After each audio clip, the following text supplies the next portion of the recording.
Thank you everyone for attending our Howard & Sadie's second annual Real Estate Outlook. Today we have an esteemed panel who will offer unique insights on three major projects in Fairfield County: your downtown Darien project, the Sono Collection, and the East Norwalk train station TOD development. I have lived or worked in Fairfield County all my life. Perhaps, maybe a show of hands, perhaps you remember like I do when the Sono Collection property was a Connecticut limo, a Dunkin' Donuts, or a car dealership. Maybe you remember the old factory outlets near the East Norwalk train station, which is now subject to the Spinnaker TOD development, which may be voted on tonight. Like many of you, I've watched development in Fairfield County with great interest. While these developments are exciting growth opportunities, I'm continued to be amazed at how much opposition is shown for them during the entitlement process. While many people often fear this change that comes with these new developments, I've learned to embrace a well-planned development because it leads to growth. I've watched in awe as many historic structures in Fairfield County have been reutilized and revitalized by developers with a vision. Consider the old Silver Mine Tavern, which is now Gray Barnes. Bedford Square, which came from the old Westport YMCA. And interestingly enough, Bedford Square was possible because the YMCA decided to move to a 30-plus acre site off of the Merrick Parkway. That plan to move to that site off of exit 41 at Camp Mackinac was the cause of one of the most controversial zoning hearings and applications in Westport's history. We had 16 special public hearings receiving testimony solely on that project, and that was followed by 10 work sessions where the commission deliberated and then finally approved it. After every approval obtained from a state and local agency, there was an appeal. And eventually, after we prevailed on each and every one of those matters, the town of Westport was able to enjoy a state-of-the-art YMCA, which is second to none and a bedrock of its community. Also, similar to revitalizing an area, we can look to Saugatuck. Sam Galt is here today, and his vision helped to revitalize a neighborhood that was devastated when I-95 cut through the middle of it. That one development, that one vision, helped to revitalize that area, which suffered for years with underutilized and outdated properties. And these well-planned developments can transform our communities. And that's what we want to discuss here today. These developments can improve property values, create jobs, draw people to support their local businesses, and provide much-needed revenues to municipalities. As Brian alluded to, the state budget woes cause big issues for local municipalities in funding their needed services. More and more towns and cities are being asked to carry the burden when state funds are cut. And with little certainty that the state funds will be available, municipalities are looking more and more to building permit fees, property taxes, and other sources of revenue to fund their needed services. And these new developments, like 3 projects that we'll discuss here today, make it possible for these municipalities to provide the necessary services to keep them running smoothly. But as we all know, that those developments don't come without risk. Foot traffic for retail is diminishing, and there's talk about how brick and mortar retail is dying. A developer can no longer build a project, have it leased out almost immediately, and just enjoy the benefits of passive income. They need to plan these developments and program them. So they need to create new, unique projects that will draw people to them. And developers, like 3 of the developers here today, are doing that by creating unique experiences in a number of ways. These developments include public spaces such as greens and parks. They're programming them with concerts and family events. They're paying closer attention to their tenant mix and investing in their communities. And by doing all these things, they're creating an environment that brings a live, work, and play component to draw people to these developments. And these are the types of projects that will transform Fairfield County, and that's what we're hoping to discuss here today. So I'll introduce you briefly to our panel. We have Doug Adams from GGP, who will tell us firsthand about how the addition of a high-end retail mall in Norwalk is a great asset for all of Fairfield County, and why maybe the last mall to be built in decades is going up in Norwalk. Jessica Curtis, who recently took a new position as Senior Vice President at CBRE, and she's the co-leader of their National Restaurant and Emerging Concepts Group. One of our larger clients that everybody here is probably familiar with is Barteca Restaurant Group, which is the parent company to Barcelona Wine Bar and Bar Taco. And she'll offer insight into how food and beverage and entertainment play a role in creating these unique experiences that all landlords are seeking. David Genovese is the CEO of Baywater Properties, and they are seeking to revitalize a large portion of the downtown Darien area. And David will offer his insight on how he envisions this project to be a gathering place for the community and why that community is so important to him. And Kim Workway is the president of Spinnaker Real Estate Partners. Kim will provide insight into his transit-oriented district, like I said, hopefully to receive a favorable vote tonight. And Spinnaker plans to revitalize that old factory outlet building near the East Norwalk train station and create a development with those unique experiences that I alluded to earlier. And we plan to save some time at the end of the panel discussion for the audience to ask questions if you have any. So if you do, please be sure to write them down and save them for the end. So without further ado, I'll start with probably the most current question necessary for Doug Adams. It's recently been announced that GGP's majority shareholder, Brookfield Property Partners, will be acquiring all of the GGP stock. How will this impact the Sono collection?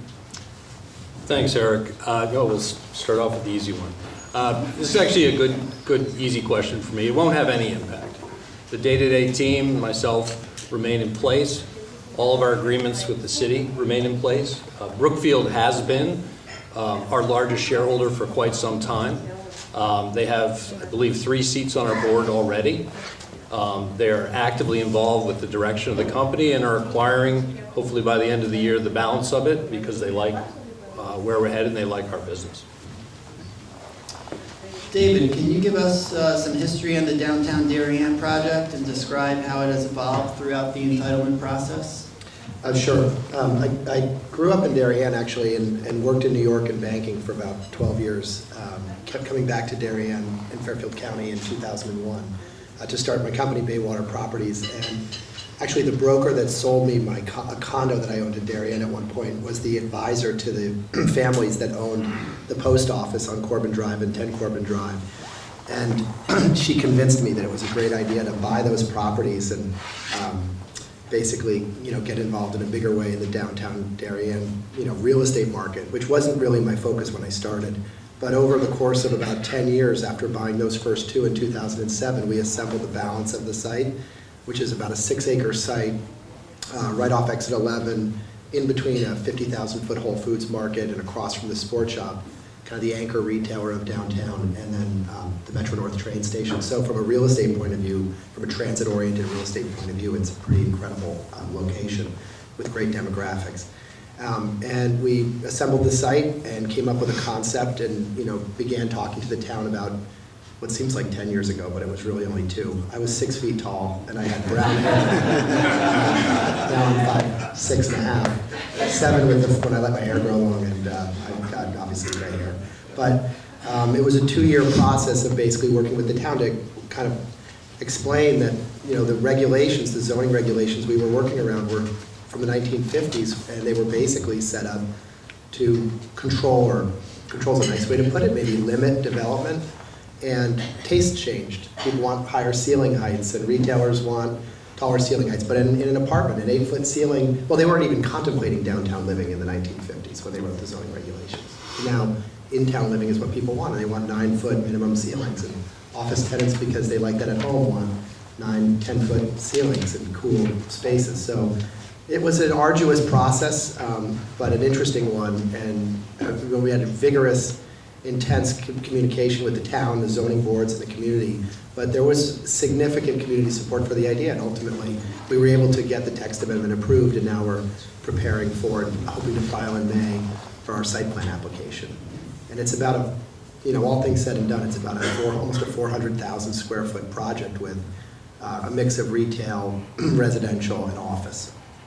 And are there any public spaces in there? Yeah, there's that to the point that you were making before. This is one of the things I say to our retail tenants all the time, and you could appreciate. You're probably all wondering why. At least two of us are building a lot of retail. I think there's some retail in your East Avenue, but it's not the driver, right? Right. So, for the last couple of years, obviously, we ask ourselves, are we out of our minds to be building all this retail in an environment where every day we read about another bankruptcy or, the death of retail, and we see kids on Amazon on their iPhone and wonder, will anybody ever shop again?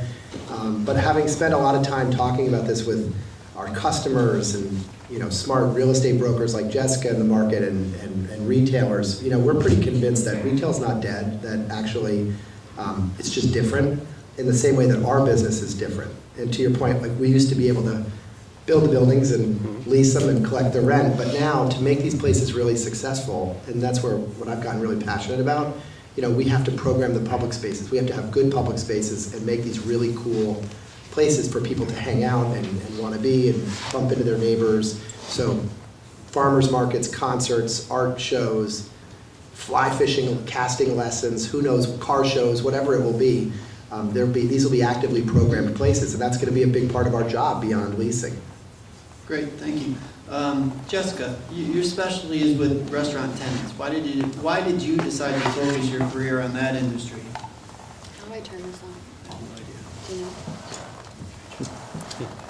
I didn't decide, actually. It was kind of by sheer luck. In 2008, when I started with CBRE, I'm back there again, I made a cold call to a guy by the name of Andy Forsheimer, and even though he was the owner of the company, he actually picked up the phone when I called, and I said, I love your restaurants, I'd really like to do your real estate, and he's like, come on in, and I said, this is crazy, this never happens on cold calls. And apparently, he liked what I had to say. Today he tells me that I told him I was going to do his real estate. I didn't give him a choice. And he fortunately... I can believe that. I think I've heard I don't remember this. He's like, you came in a little black dress and told me you were going to do my real estate. I'm like, I was 26 years old, loved restaurants. I worked in restaurants all through college. I was a bartender through college. And fortunately, that was Barcelona. They had 5 units at the time and a vision for growth. About 5 years into working with them, Bar Taco became a new concept, and we've done about 45 deals with them. At the time, everyone was like, why are you doing restaurant deals? Restaurants are terrible, no landlords want them, they have rats and trash and all these things that nobody wants to deal with, and it's like, I like restaurants. So fortunately, that was a fortuitous stroke of luck. And has that changed now? Are landlords more interested in restaurants now than when you first got into it? Absolutely, and more specifically, landlords are more interested in hipper, cooler restaurant brands and groups.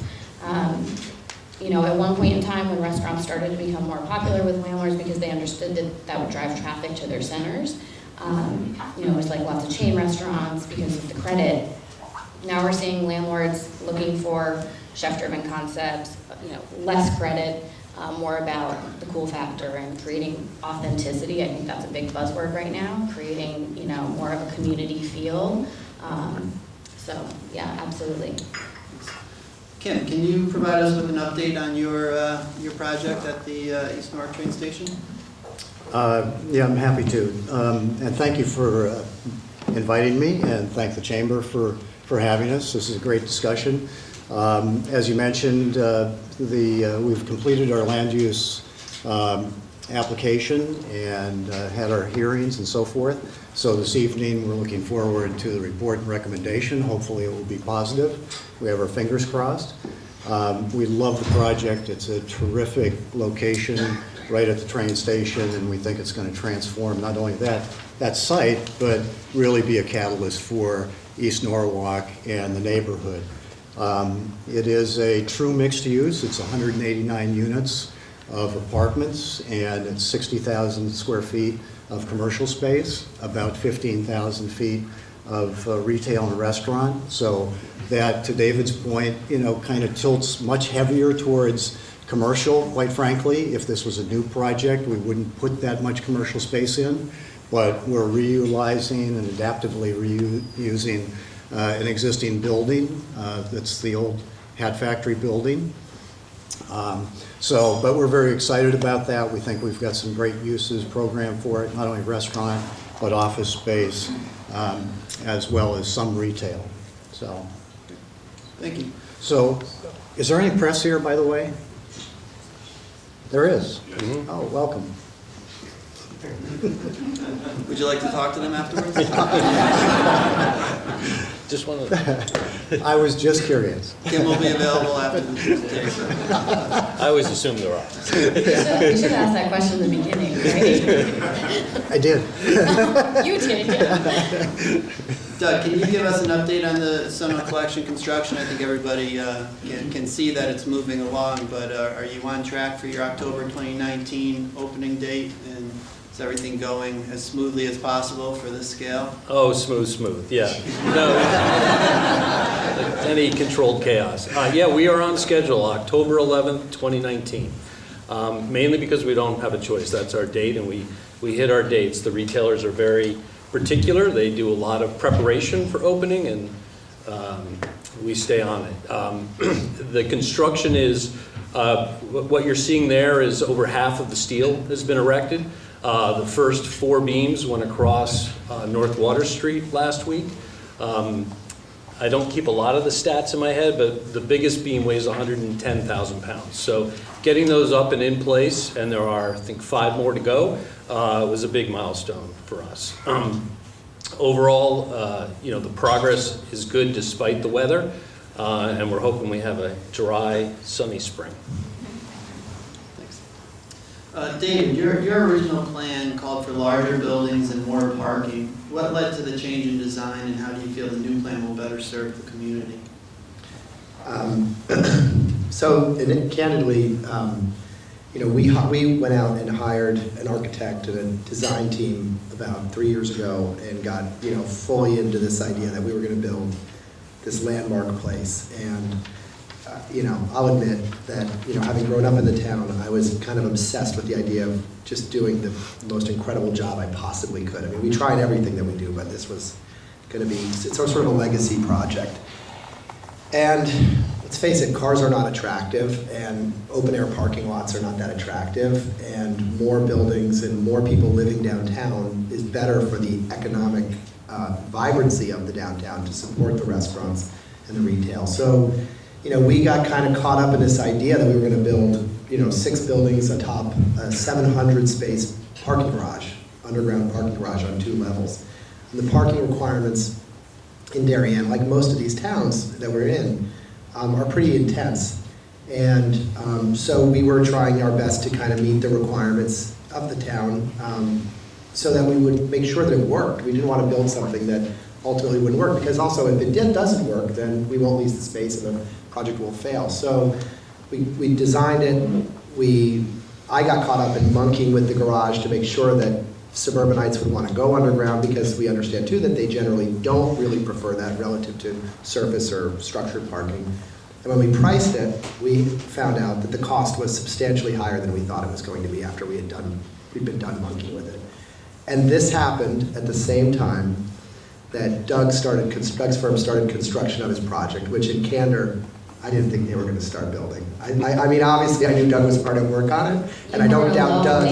Huh? You weren't alone. I just No didn't one believe believed it. I didn't believe it. I talked to the town about the risks associated with this happening and what impact it could have on the retail environment as the Sono Collection pulls retailers, national in particular, national retailers from our downtowns, Fairfield, New Canaan, Westport, Greenwich, and so I get my bad. It was a bad. July was a really shitty month. Please don't put shitty in there. But it was a really crappy month. I mean, I got my bad news on the price of the parking. Doug started construction. I read like my 99th article about the death of retail, and I went, holy God, what am I doing? This is insane. And I had massive momentum, and all the people of the town were encouraging me to go, go, go, go, go. And it's very hard when you're in our place, having worked for so long on something, to put the brakes on. But I've been obsessed with driverless cars and autonomous vehicles. John Block is here. He's been hearing me talk about this for like 3 or 4 years, and he's giggling right now. But I suddenly had an epiphany, and I thought, we have to change this up and set it up to succeed for the future. So we put the plans in the garbage can and started again, which was probably the hardest thing I've ever done in my professional career. But we now have a plan that incorporates more surface parking, less underground parking, and parking that can be converted into an alternative use if the autonomous vehicle thing happens, but which considers the reality of what parking is needed today. Because I didn't think it was realistic to say to the zoning commission, listen, trust me, driverless cars are coming. We're not going to need this much parking. Trust me, it's going to be fine. You know, there's an old joke about real estate developers. How do you know when they're lying? Their lips are moving. I didn't want to be a liar. And I think it's going to happen, but I can't be 100% sure. So anyway, we went back to the drawing board, and that's the plan that we're going forward with now. And we feel much, much better about it, because higher cost from a developer's point of view often means, how can I either cut expenses, cut operating expenses, cut the cost of construction, or get more rent. And in this environment, given Doug in particular, I thought that was a fool strategy. So I figured a way to lower the cost. You reduce the parking requirement, you can reduce density, and that reduced your rent roll, but it is also going to reduce the cost of... Correct. So I had always argued to the town of Darien that I needed that greater density to pay for the expensive underground parking that I was planning to build. I discovered that the cost of that parking was higher than I thought, and I don't think they really believed me, to be candid, but when we went back to the drawing board and lowered the cost of the parking by such a great amount, I went back and said, look, I've done that. I've lowered the cost, therefore I can reduce the density and still make sense of this project. And you know, it's probably a better project over the long term anyway. So, and the rents, I don't need to raise the rents.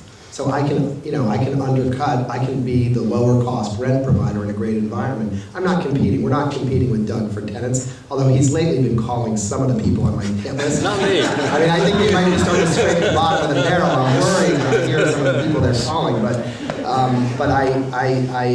we're not competing for the same tenancy. So at last year's event, to my surprise, we probably spent 20 minutes on driverless cars, and I had never imagined that we would spend so much time on that.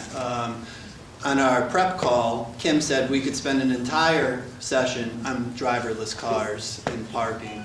And I promise you we won't do that, but Kim You'll grabbed put everybody the mic to from sleep. Jess Yeah. while David was Except talking us. about it. It Yeah. sounds like you have, Well, looks like you have something to say. I just wanted to make a comment about the surprise about GGP. And Spinnaker sold the land to GGP, and we were probably the most surprised people in the room, by the way, because we didn't think it was going to happen, but it did, and they've been a terrific purchaser, first of all, but also a great corporate citizen, I think, for Norwalk, and they've demonstrated that all through the land use process, which was, we were an observer at that point, but it was excruciating. So I think that what you went through, and so to your credit, they're a great corporate citizen and a great addition, in my opinion, to Norwalk, and I think the mall is going to be a terrific success as well.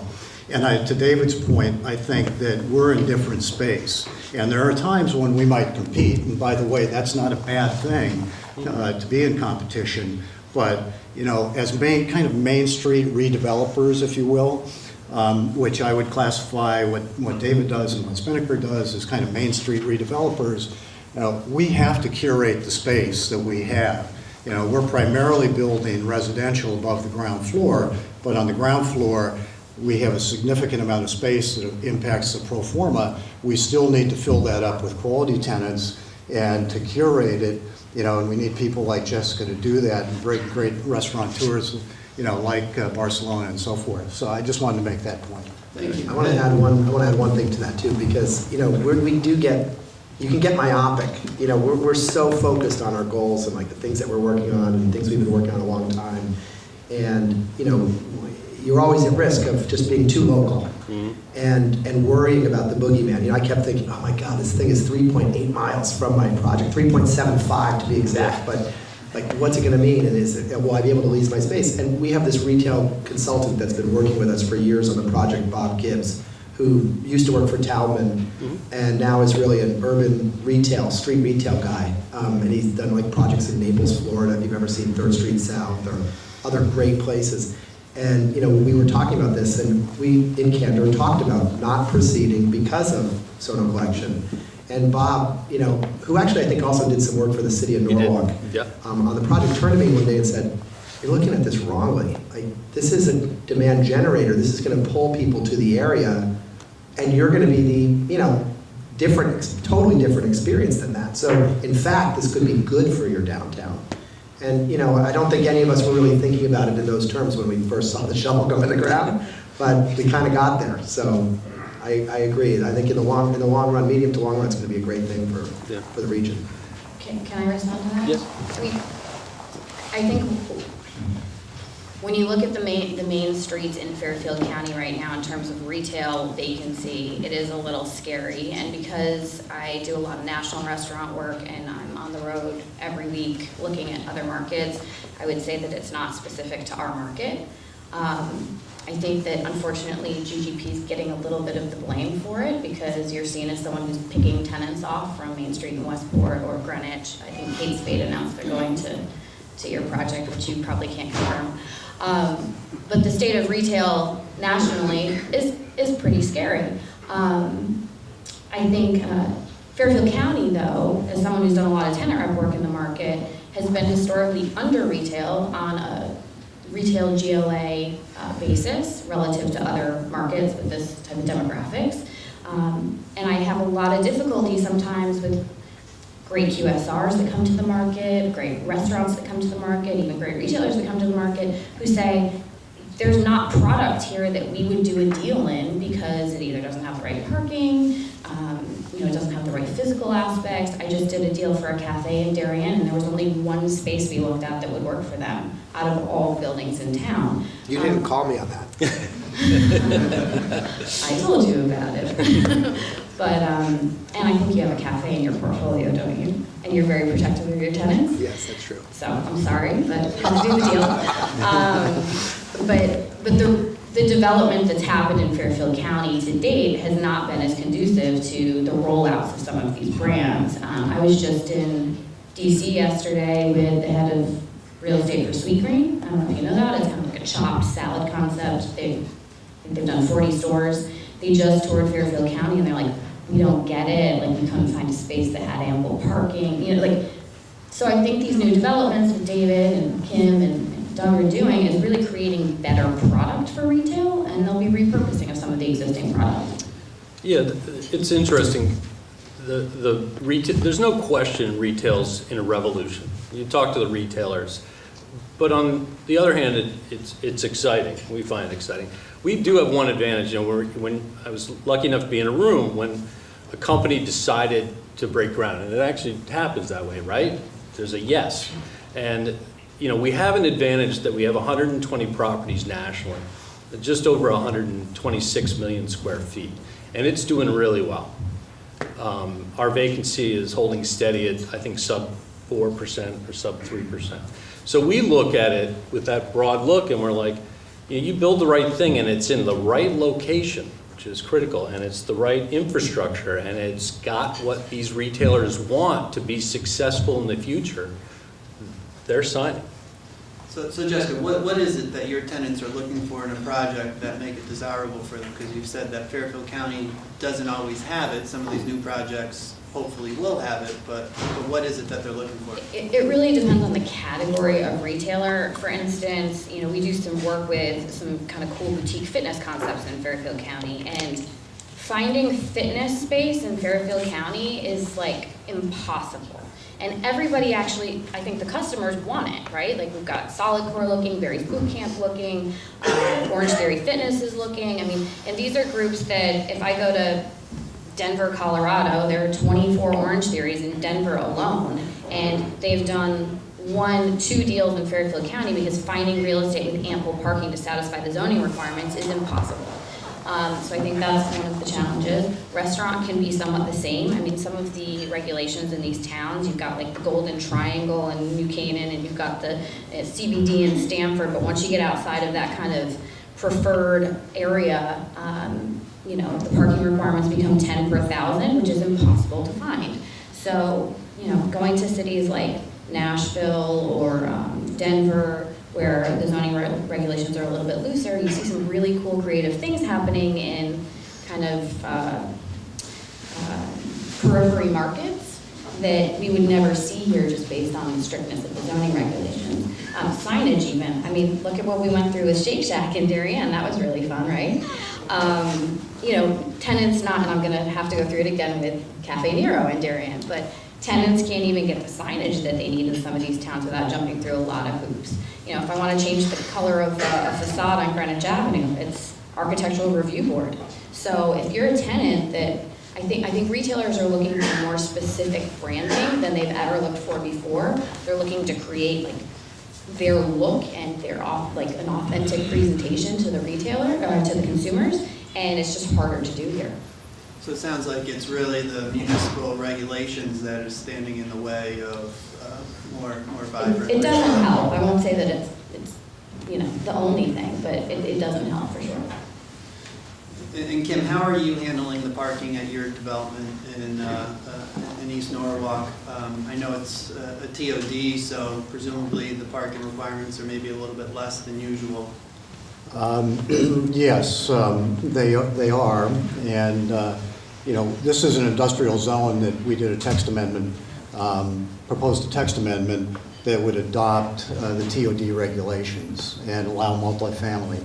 So in this case, there's a complicated formula, but on average we can provide 1.3 parking spaces for the facility. We have 301 parking spaces for the project, and then in addition, Condot has a parking lot there that has, I think, just over 100 spaces. So we're actually, there's no reduction, we're actually adding additional spaces. So David mentioned that he has parking that can be repurposed to another use if the parking demand goes down in the future because of Uber or Lyft or driverless cars. The mall actually proposes more parking than the city requires per the regs, right? By several hundred spots. Yes. What would you do with all of that parking if the demand goes down like David hopes it does? Yeah, and I think it will, whether, I believe in autonomous cars, but the first step is self-parking cars, because that will dramatically reduce the amount of space you need in your parking lot. You know, we have 3,000 parking spaces. I will tell you, if we had done this 5 or 10 years ago, the anchors would have, and the retailers themselves would have required probably 3,700 to 4,000 spaces. So they're trending the right way. Norwalk does have some useful sharing that allows the requirements to be reduced, which I think is important. It's facilitated what to us is very important that Kim and others have been able to achieve in terms of getting people to live downtown. If you're requiring 2 spaces per apartment, you're going to end up with less people living downtown and less attractive streets because there'll be more parking. For us, to answer the question the best I can, there's directly behind the street retailer 2 parking levels there, and we've done studies about, you know, future infill of those with, you know, different kinds of uses, whether it's you know, event space, office space, or more retail as that evolves. So, you know, we'll look, and this is happening across our portfolio where this property is a little unique. You know, we have properties with 80 to 120 acres of parking, and we're every day looking at how that can be better utilized. Eric, I should probably counterpoint my own argument about the zoning restrictions, because there have been some modifications in the 10 years I've been working in the market. Just 2 weeks ago, I'm sure people read about it, Greenwich Avenue, they lifted the liquor license restrictions relative to the 400-foot rule that's been in place for a very long time. That's created a little bit of a gold rush effect for restaurants looking to go to Greenwich Avenue. Surprisingly, many landlords have come back to me and said, we don't want restaurants. So we'll see how that all plays out. That's because they're a pain. Westport, I don't know. Take them. That's We'll right, take 'em, because right? they are. We love They them. create smells and vibrations and all kinds of fun things.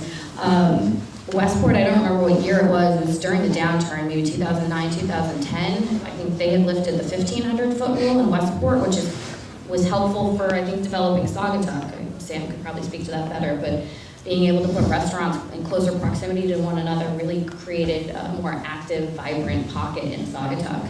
And I think South Norwalk at one point in time finally did away with the parking requirements where the restaurateurs were having to buy parking spaces at a $25,000 a pop price in order to get their approvals. So there has been progress on some of these fronts, but still a challenge. I just wanted to make an additional comment. Just one additional comment, and this is just anecdotal. I happened to have lunch in a restaurant earlier this week in Sono, and it's not my tenant, but I know the restaurateur. I've gone there for a number of years, and he started talking with another patron about an outdoor dining permit. So to your point about, some of the difficulties, whether it's signage or outdoor dining.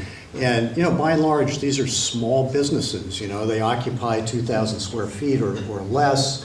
I don't know what their gross sales are, but, it might be, under $1 million a year or something on that order of magnitude. So they don't have the kind of wherewithal to go through, in this case, outdoor dining permit process that extended over 90 days in a couple of different departments and so forth. So, I think cities have to be thoughtful about trying to recognize that these are small businesses and that there's a limitation. It's one thing for GGP to go through a 2-year process and spend hundreds of thousands of dollars, for a large project, but another for a small restaurant, for a signage issue or outdoor dining. And to that point, to Westport's credit, they've made it much easier to get an outdoor dining permit in Westport than it used to be. I think that happened a year or two ago, and you'll see along Main Street that there's new patios out there come spring and summertime that popped up in the last year or so. And so I think the municipalities do need to take that step to help, because restaurants make a lot of money on patios. It's kind of free rent, more area for their sales, and most times they don't pay for that space. Mm-hmm. So. David, can you tell us a little bit more about I mentioned unique experiences that are required for these new developments. Can you tell us how you plan to program your development and what some of the considerations that went into your process? Sure. So, we started programming a public space that we're involved with in 2009, really out of desperation. We were afraid that nobody was going to be going on vacation, and I remember the term, we never heard the term staycation before 2008, 2009, and we were worried that people were going to stop spending and supporting the local retailers, and so we came up with this idea of hosting concerts in downtown Darien and Grove Street Plaza, and we started out slow, and we wondered after the first year why we were doing it, because the same 10 people were showing up to the bands. But, 8-10 years later, there were 200, 400 people. We had to move one concert to the park nearby because something like 2,000 people come on a Friday night to see this band, which, by the way, I started in junior high school, but they kicked me out. I'm not in the band, but I was in the band. It's always kind of a bummer. I've been a rock star. But now we have, they're beloved events, and there are people who literally plan their summer activities around these concerts now. We have a website, Darien Summer Nights, you can check it out, but we just saw the intensity of interest in this stuff, and it kind of resonated for me and my partners, and we started kind of digging into it and talking more, and then a local artist came to us and said, I'd like to do an art show, in the plaza, would you support it, help me pay for some media, just, getting the word out. We did nothing, literally nothing, but give her $200. She put an ad out in the paper and organized this incredible event that's now been going for 3 years, and something like 600 people come through the course of a Saturday for art in the plaza, as she calls it. So it's been really interesting to see this latent demand, and I personally think that, I read this great book called The Return of Retro or something. I can't remember the exact title, but it's just talking about how, we've all gotten so consumed by social media and technology, and there's so many good things that it's done for our life, but we're kind of deep down longing for the way life used to be. And people are kind of craving these communal experiences in our view. And so if you just give them a little bit of an opportunity, they seem to be grabbing it. So, we see bringing the farmers market into the middle of our project as another idea, the art show, the concerts, an outdoor movie, these sorts of things, a car show. I mean, there's so many car enthusiasts and barbecue enthusiasts. Have you ever seen, has anyone ever gone to the Greenwich Town Party? They had, in the early years, they would have these barbecue contests, and people would show up from all over who were Bob Cardello, the architect from Norwalk. Who knew he's like a mad barbecue guy? He's got like a pit and he has on wheels and brings this thing out. I mean, it's amazing. So, Great, thanks. Doug, the mall, I believe, has about, if I remember correctly, about 60,000 square feet of public realm, which is really kind of this public space that's going to be programmed and such. Can you tell us a little bit about that and why GGP decided to do that? Because you required it, Eric. No, in all seriousness, the limit, it's a telling piece, because the requirement is 60,000 square feet, 5%, I think is the total. And we're doing 85,000 square feet. That's in addition to the 150,000 square feet of common area, we'll call it, that we have throughout the center. And that is, to David's point, program space. It's not throwaway space. It is strategically placed on the street, on level 1, level 2, and level 3, which have been up there, will have incredible views of the sound. And programming those, we're fortunate that as sort of an owner of this consolidated property, with all these retailers, we have a full-time staff of, say, 8 people, and part of their job is to keep that space activated, interesting, and all those events. And, we can do indoor events, we can do outdoor events. It's all part of, people aren't looking to just go shopping anymore, right? They want to experience. There are people still that go for 6 hours. They go do a little work, they meet a friend for coffee, they may go to a movie, and then they have dinner, right? And that is particularly true. One of our highest groups of visitation, length of visitation, of the millennials.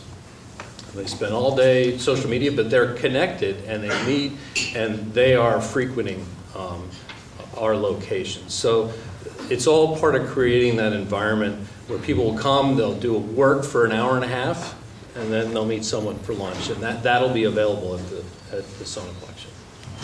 Are you saying there's co-working or? It's not formal. That's one of the things, back to the parking question, right? We have a partnership with WeWorks nationally that you put that. This is more like spaces that are available where, there's common tables where you can sit, the Wi-Fi. So where for people that you're not necessarily going to want to be on phone calls all day, but if you have to catch up on your emails, you can hang out there for 45 minutes in a pleasant area with other people doing that sort of thing. Kim, do you have any similar type of programming that's coming with the TOD development? We do. I think we have a very interesting program actually for the project, and I was talking about it driving here this morning with Matt Edvardson. I would like to give a shout out to Matt because he was the principal in charge really of our land use application and the project. So, and I'm pinch hitting for Clay Fowler, who had some surgery earlier this week. So I'm here as an infill, but I do know quite a bit about the project, of course, and the programming is quite interesting because, as I mentioned, we have residential, we have retail, we have commercial, and we have hospitality because our existing tenant is a Pooch Hotel. Yeah. So I'm not sure if that fits under the zoning reg or not, but we're going to go with it. So we have 4 different commercial real estate use groups there. I like it. The dogs don't park at all. But they can get transported in autonomous vehicles. Yeah.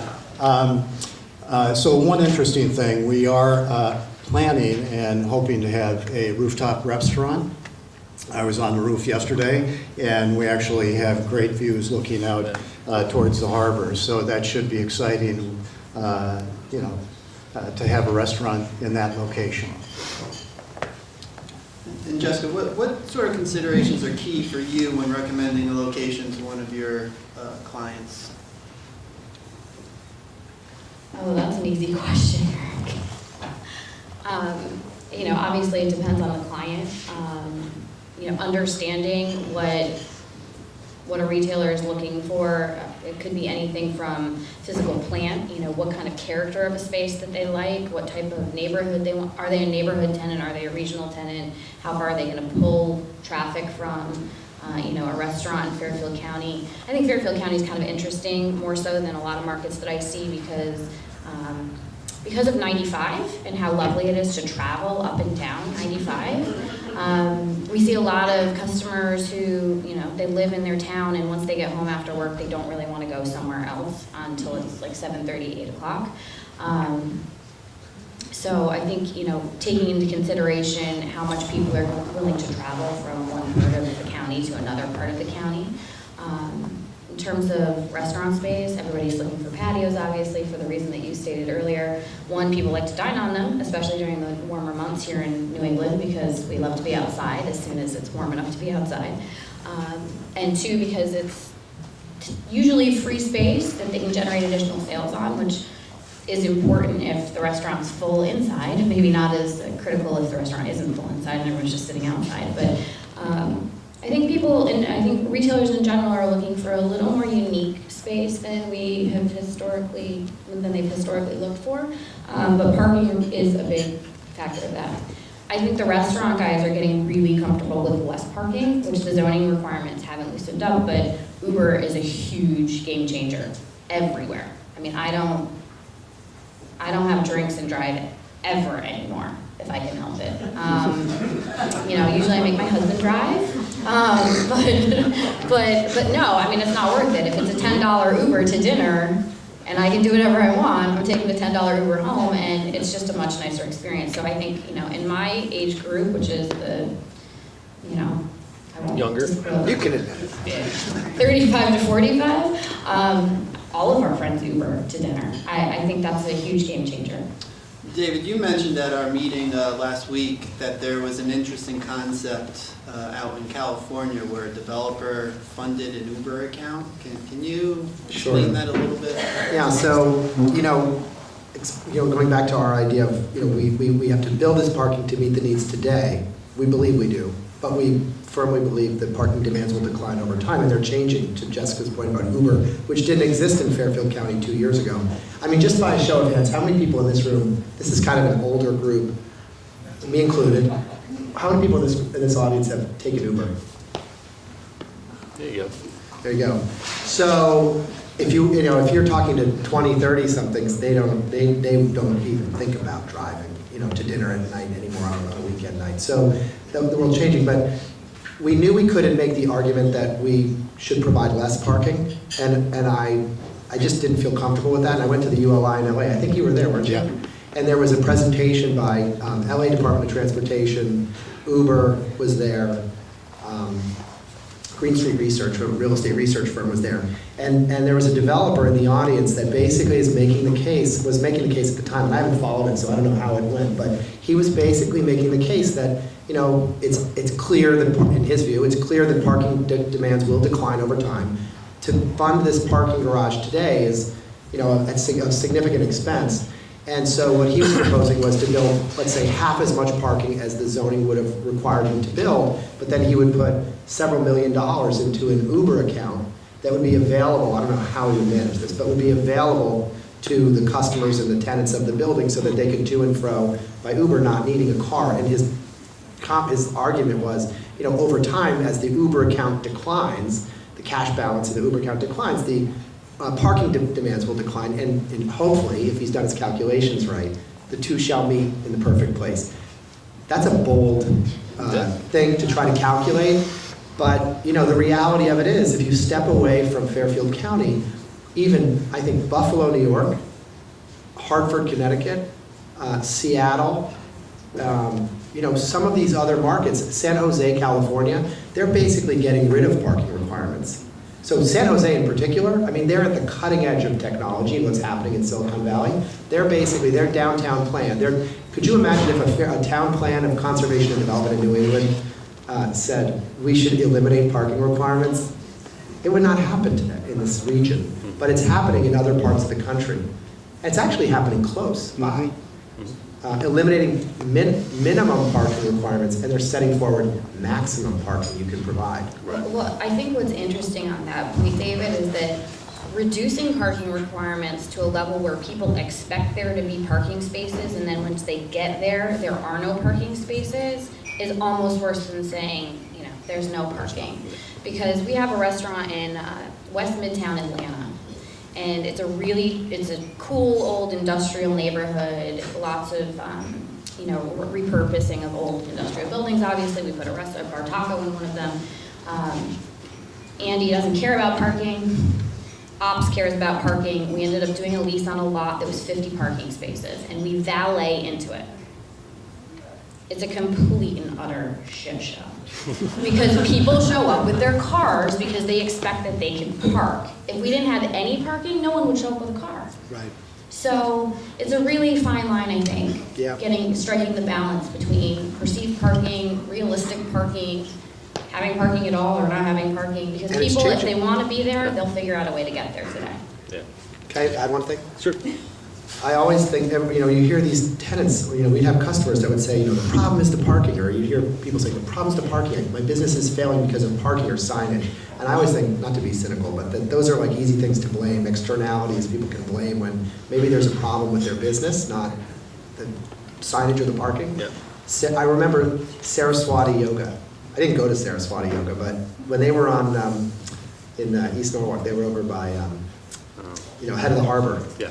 That place was so successful. People found a way to get there, proving to me that, you know, it's all about, to your point, it's all about expectation. Right. They figure it out, and if you have the right business, people figure it out and they find a way to get to you. Obviously, they're happier in South Norwalk now, right, Kim? Yeah, I would say they're completely happy. They're a tenant in good standing, meaning they're paying rent. Just, there is a model, the Uber model is closer. There's one in northern New Jersey. I think it's Hackensack or somewhere that's... They're funding the Uber account? Yeah, they're funding the Uber account. So these models are springing up around the country.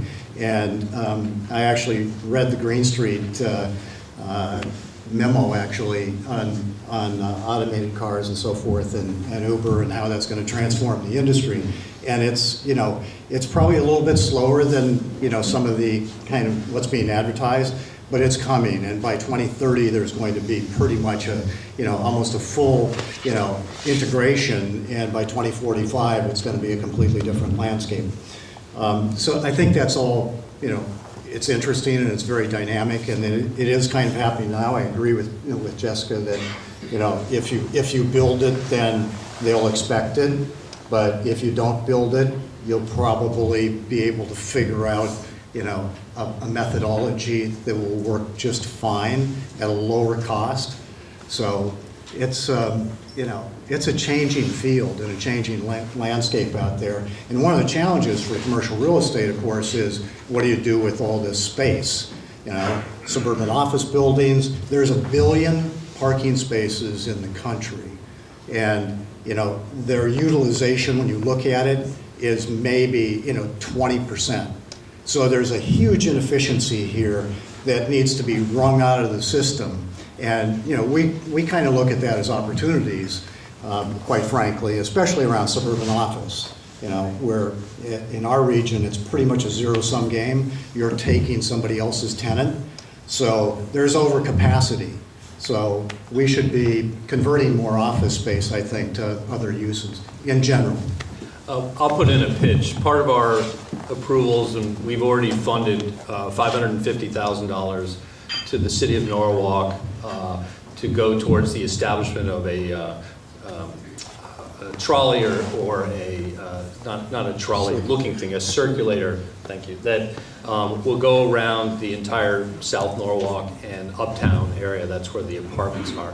We think it's critically important. We're here, we like, one of the main things about where we are that we like is that the district around it is healthy. The restaurant row is a great asset, and we want to be part of that, all doing better. And the circulator, so people that are at their apartment at 7 at night, and if they got to get in their car and drive down to South Norwalk and find a parking space, they are much less likely to do it.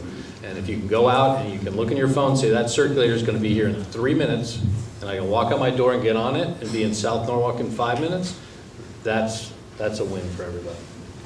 Well, I would imagine that that would drive some more families into South Norwalk, actually, because, I mean, as a mother of a 3 and a 5-year-old, like Uber isn't quite family friendly yet, but with the aquarium and stepping stones and all of that right there, I mean, that would be huge and fun. And why did GGP fund that circulator, Doug? Because we think it's a great idea, and we think it's important that, you know, we're going to drive a lot of visitation. And to keep those folks coming back, they need variety. And the aquarium, as you said, that draws 500,000 people a year. Stepping Stones draws close to 350,000 people a year. The whole restaurant row. We intentionally and agreed to a 6% limit on our food and beverage. We typically do double that in our centers. And the reason is because there are great restaurants that exist and we want them to thrive. And if we pulled that all out of the historic district, we would be hurt by it. So we look at this as a total district that has to succeed and will benefit as a result. And that was actually my next question for you, as to why you agreed to less restaurants. But you answered it. So my follow-up for Jessica is, how do you feel about the fact that GGP has agreed to reduce the amount of restaurants that they're going to put in their mall?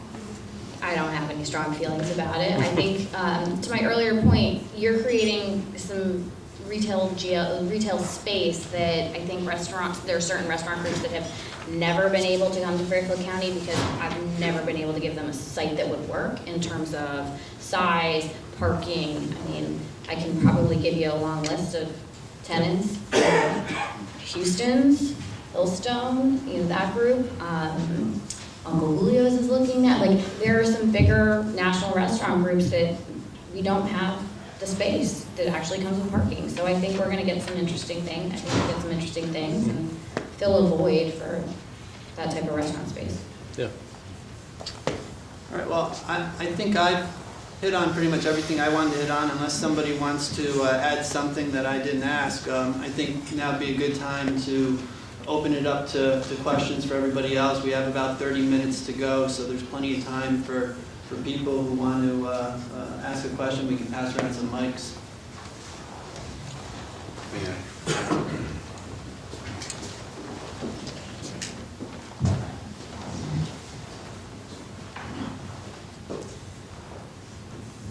Entertainment costs money. Concerts, shows, movies in the park and whatnot. What are you finding the willingness of tenants to share in that expense? So we haven't asked our tenants to share the expense. So we are kind of looking at it as a cost of doing business and a cost of kind of fortifying their businesses, which if they have stronger businesses, we have a better business. So, in candor, we don't have 8 people, like GGP is a huge organization. They have 8 people that plan to organize their events. I have 8 people in total in my office. So we think with one person, I mean, it started bubblegum and shoestrings. It was just me, like winging it, finding bands wherever I went.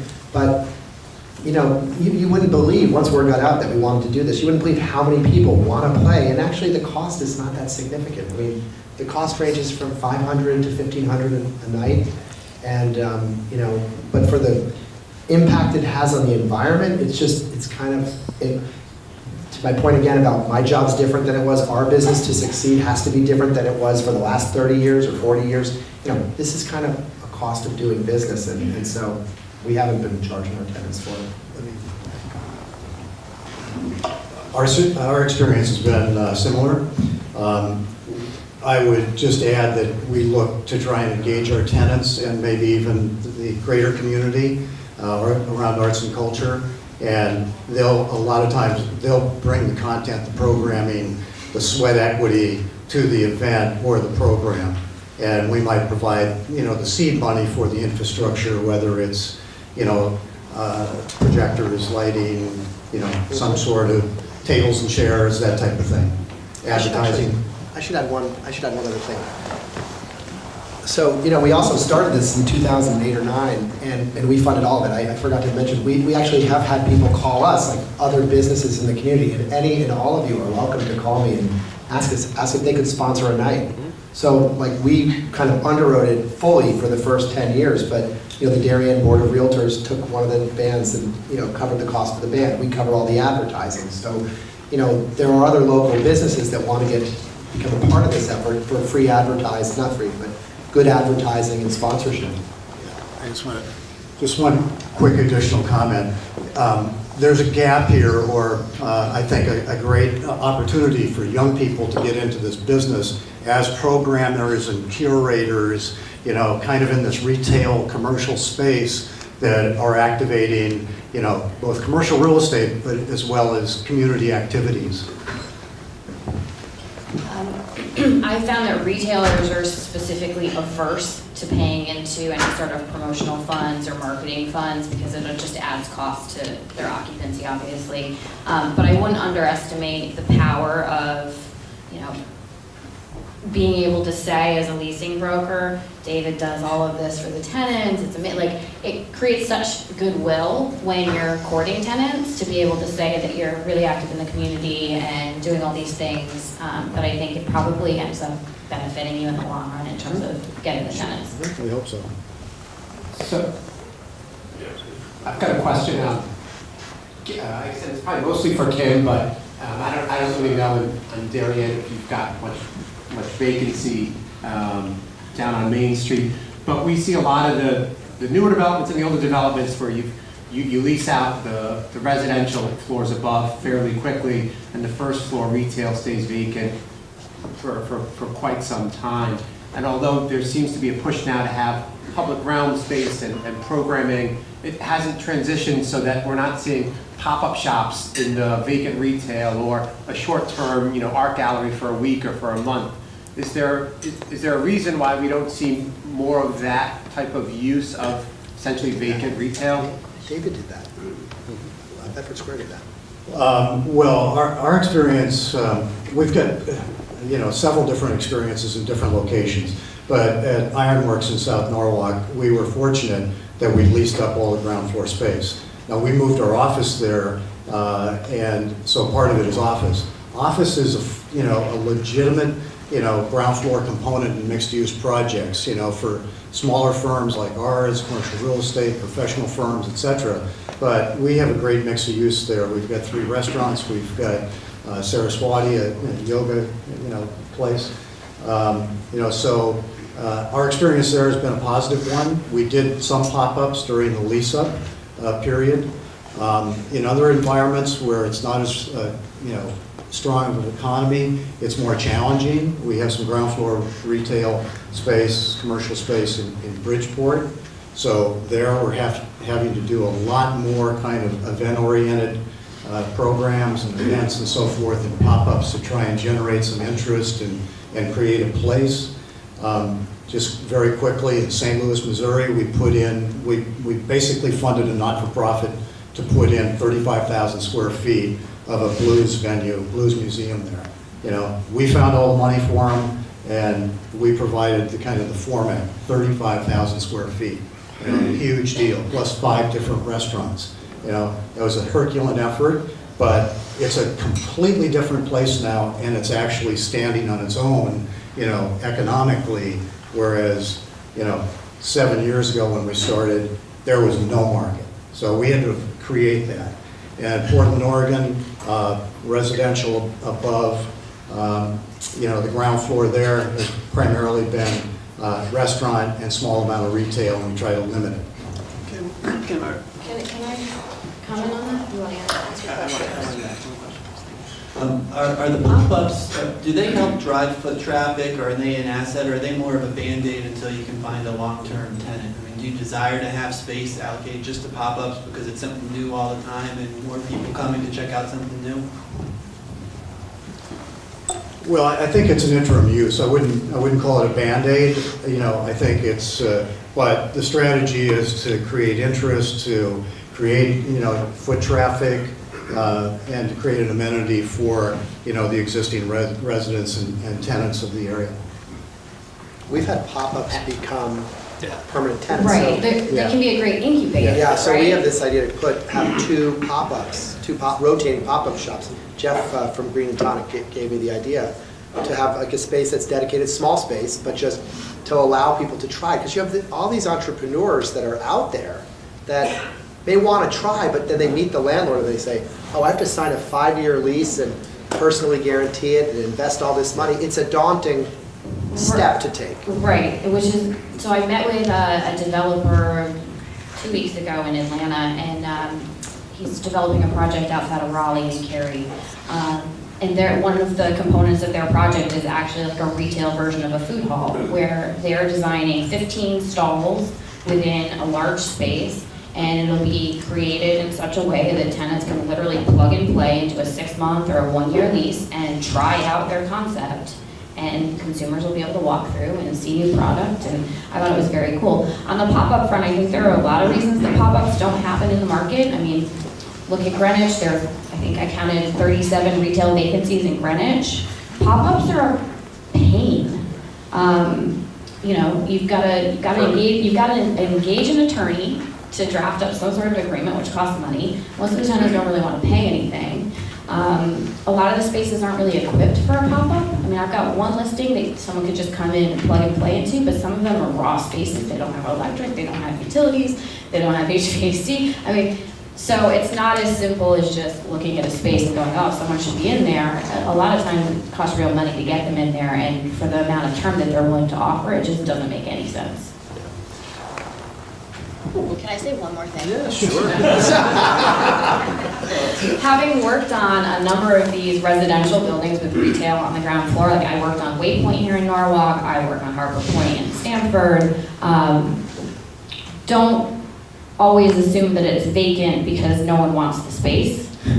Because there are many instances where deals are brought to the table and for whatever reason, economic usually, the landlord chooses not to do those deals.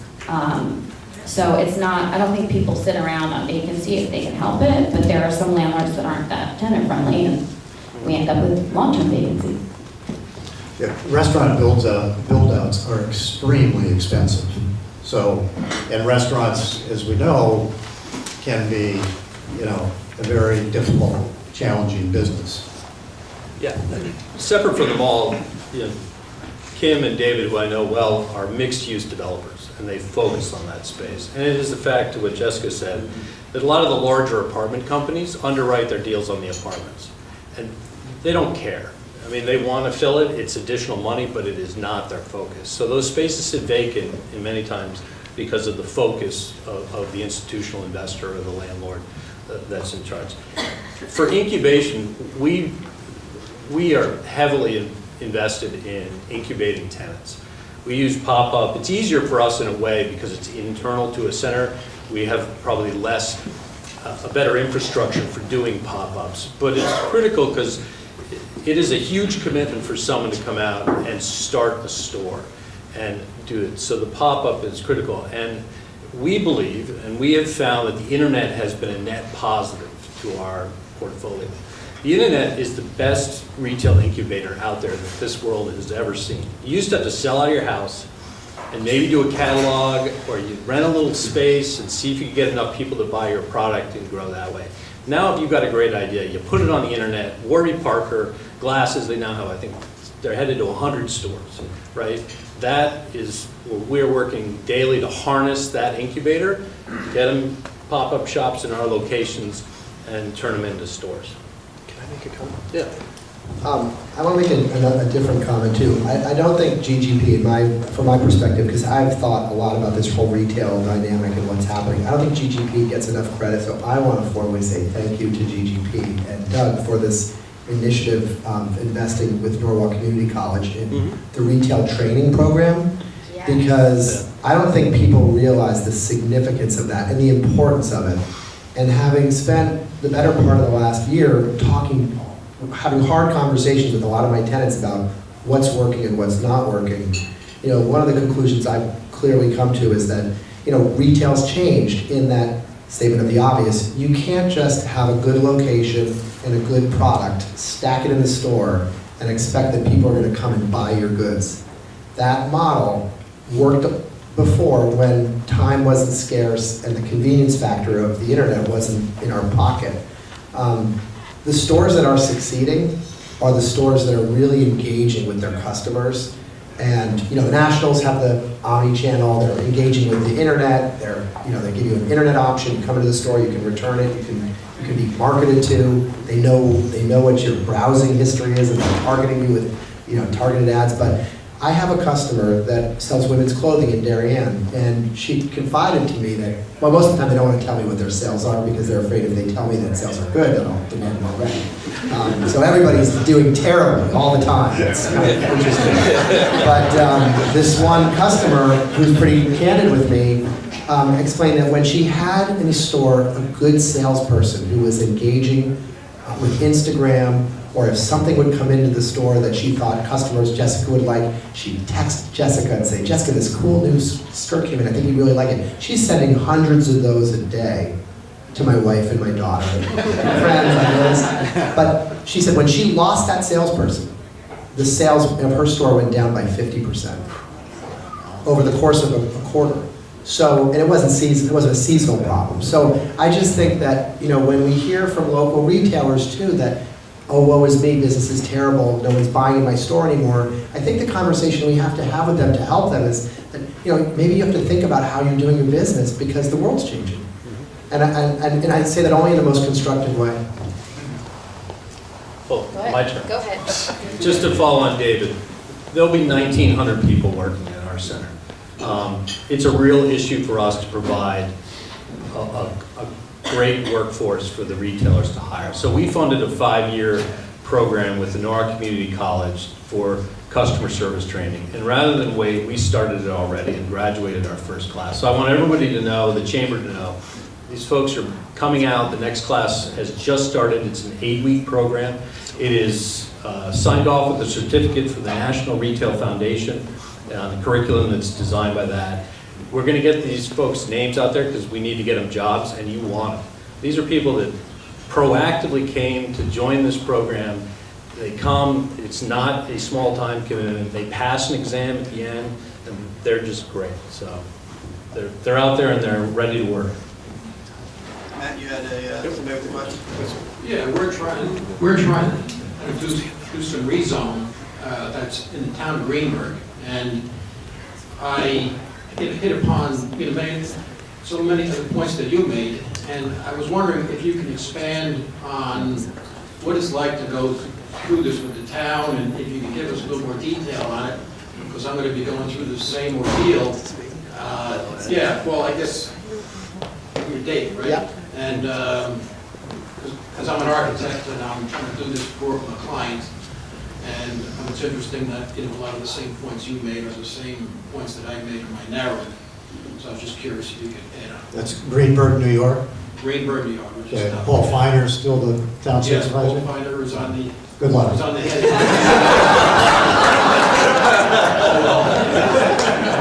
You don't have anything going to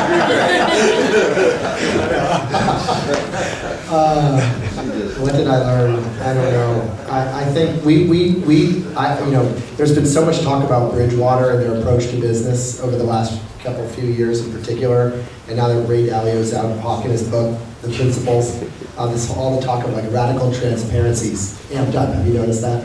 So I think we tried to approach our project. We knew that our idea was a big idea for a small town, a relatively small town. And so we try to put ourselves in the perspective of the zoning commissioners who are scared of making a mistake. I mean, the world's changing. We're asking for fundamental changes to the zoning regulations. We put ourselves in their shoes and thought, that's not a great place to be. They're not trained as real estate people, many of them. I mean, Clay's the chairman of the Pound Ridge Planning and Zoning still, right? So that's a unique situation. But so I thought, we think we have a good idea. We've talked to thousands of people about it in the community, and we think they really like it, but the zoning people are afraid. So let's just be radically transparent. So we created a website where every bit of information around our project was posted publicly. There was no hiding of anything. Because people's perception is often that these things happen in the zoning department in the back room, or worse, in the back room, and we wanted people to know that they had a voice. And so if you go to this website, Your Downtown Darien, that's how we came up with the name of the site. Everything, every meeting is posted, every presentation is posted, every communication with the town is posted, and we put to the website a lot of information that we call inspirational material, articles that we see that are interesting, that are relevant, that are shaping our perspective and approach. And then we took it a step further and actually had a Facebook page that was linked to the website on which people could comment and share a view. And there was news about the project, and it was sort of live time. It was real time, 24/7 for 18 months or whatever it was. And it was pretty amazing. And the public really engaged. And a lot of my developer friends would say, that was completely insane of you. What were you thinking? And I have some funny stories that I won't tell. I'll tell privately if you want, but about the engagement we had with the public. But my comment to the town was, I want to make sure that the community really supports the idea. If they went totally negative, I would like to know that before I spend all the time and money in zoning and before I build it.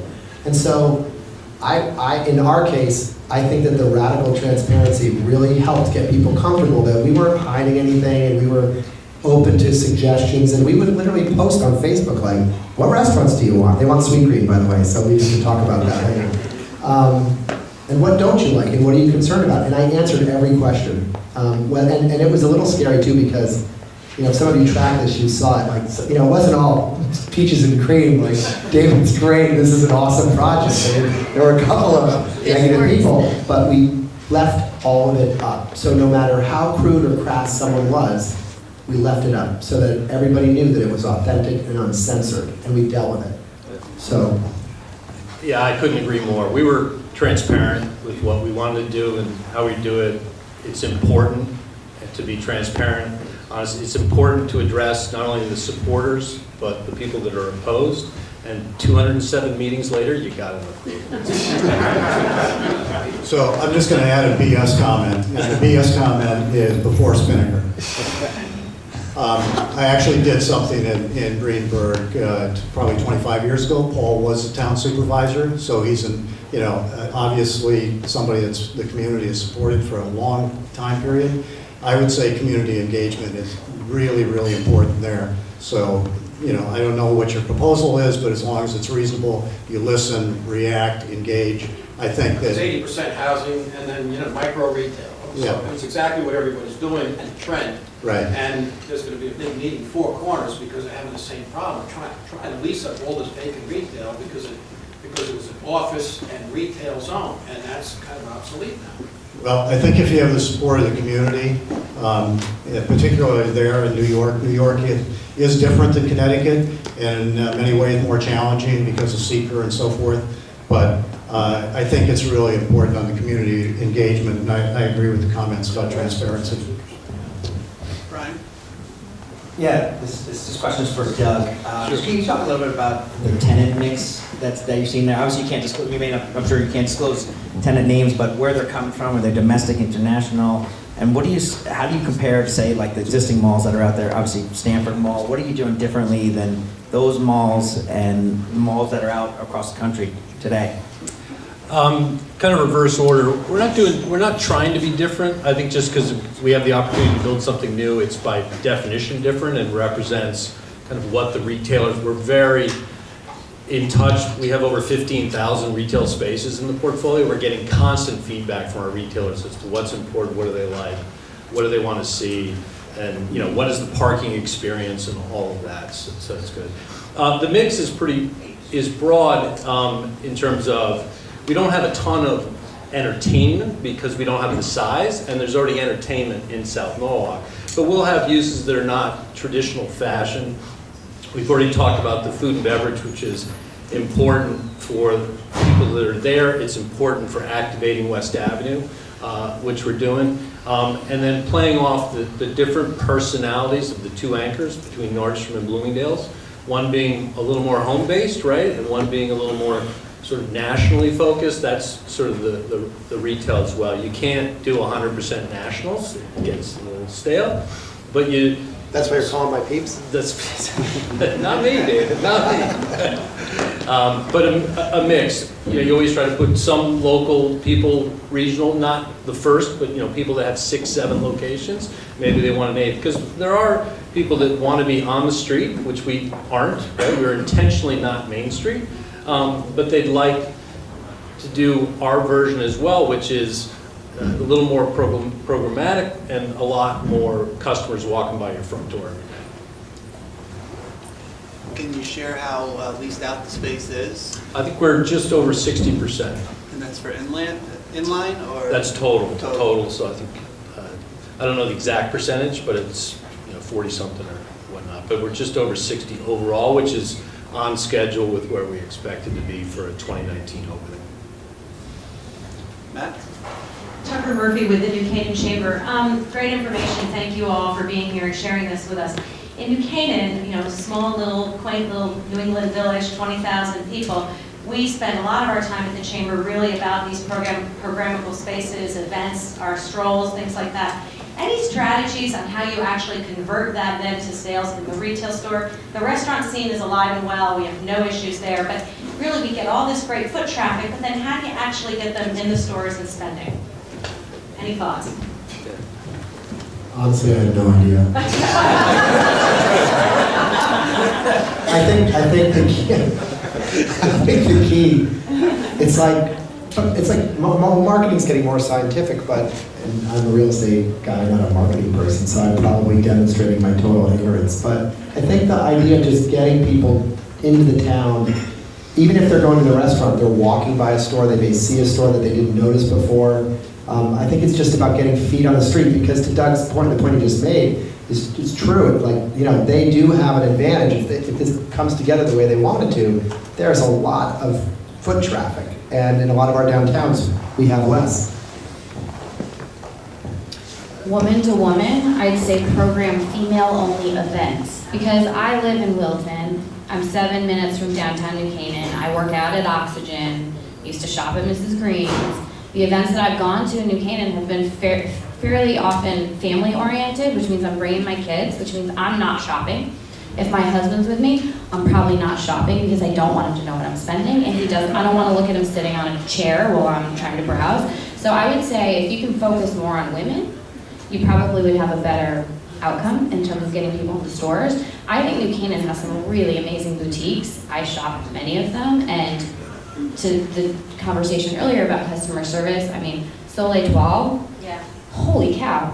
Every time I walk in there, I'm like, how did I spend this much money? Design Solutions, like, there's some really amazing stores. I think maybe even like a punch card where people are going around and, in restaurants we have like, there's like the Sonos stroll and like the pub, like a pub crawl almost, or a food crawl. Like, give them some incentive to go into 10 different retail boutiques where they punch their card and they get a 10% discount or something. And if they fill up the card, they get some sort of prize or free glass of wine, right? So I think that would be my suggestion. Now those do work, but the woman to woman, that's actually, that's a good suggestion. Yeah, having children or men around doesn't help sales.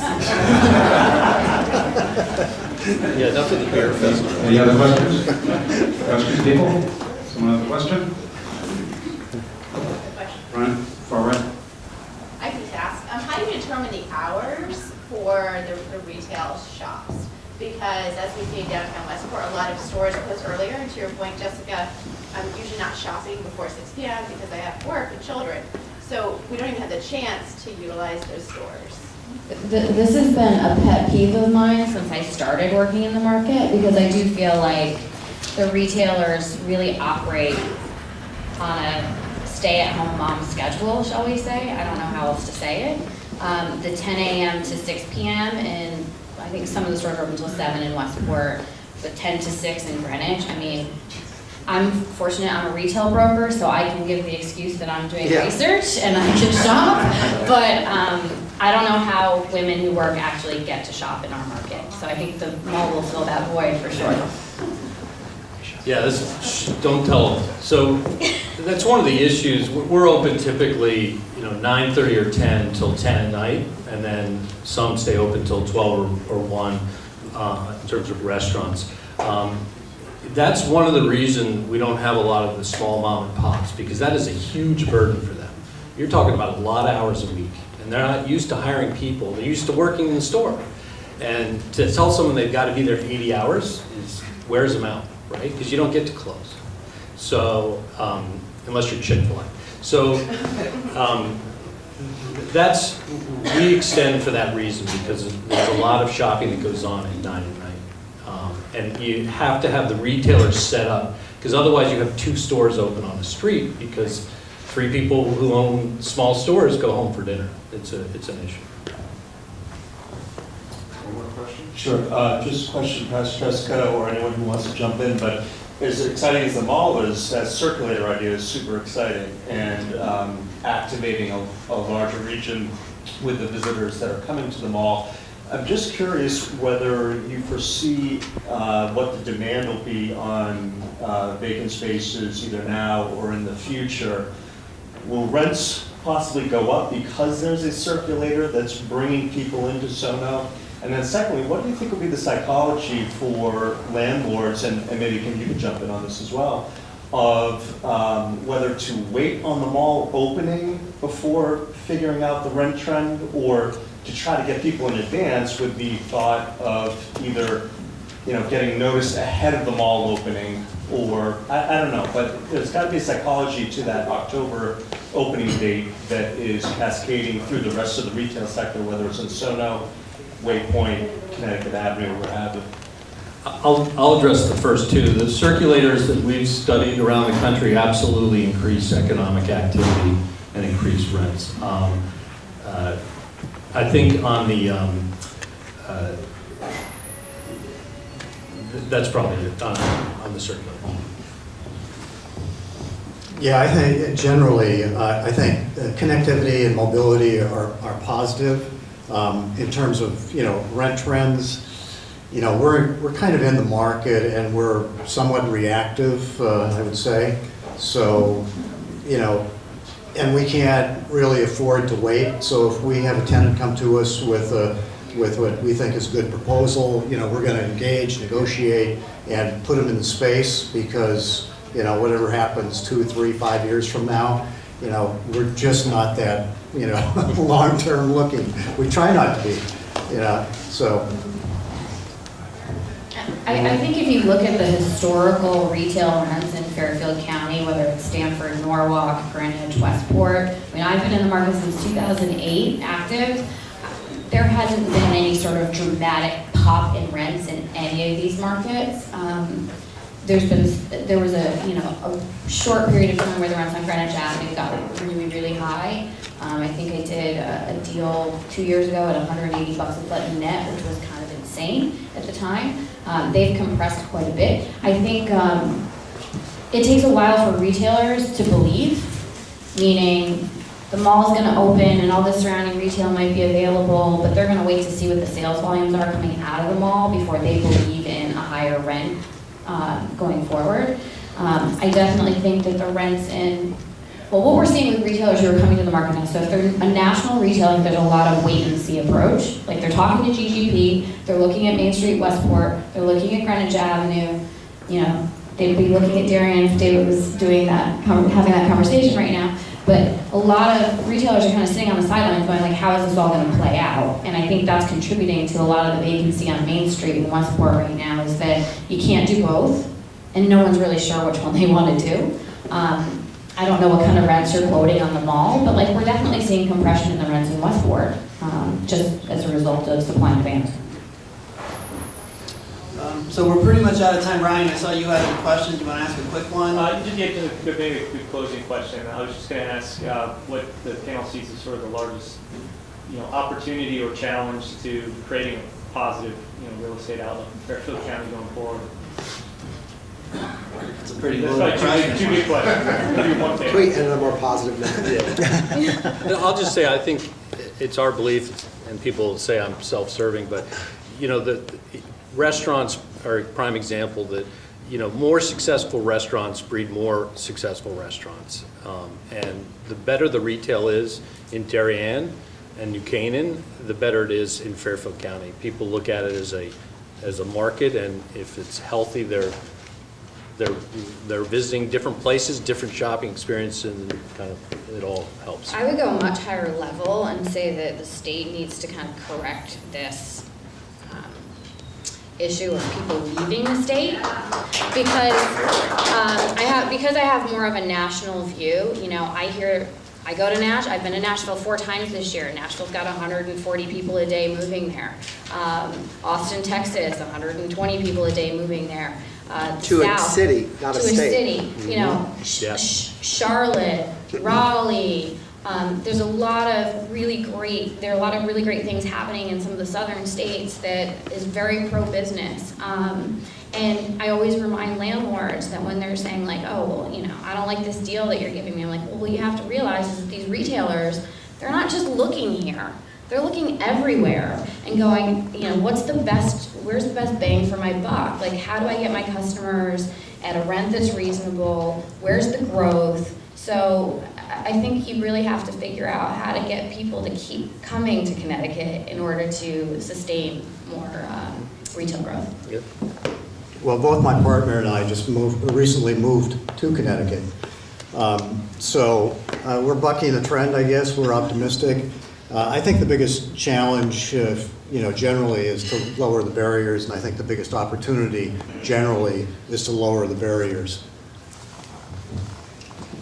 I just want to echo what others have said. I mean, for 12 years, my first 12 years of my career, I was in banking, traveling around the country, around the world, and then from 2001, I was basically, going to Wilton was a big trip for me, from like 2001 till 2016. And then last year, I spent a little bit of time in Austin, Texas, and a few other markets. I went to Portland.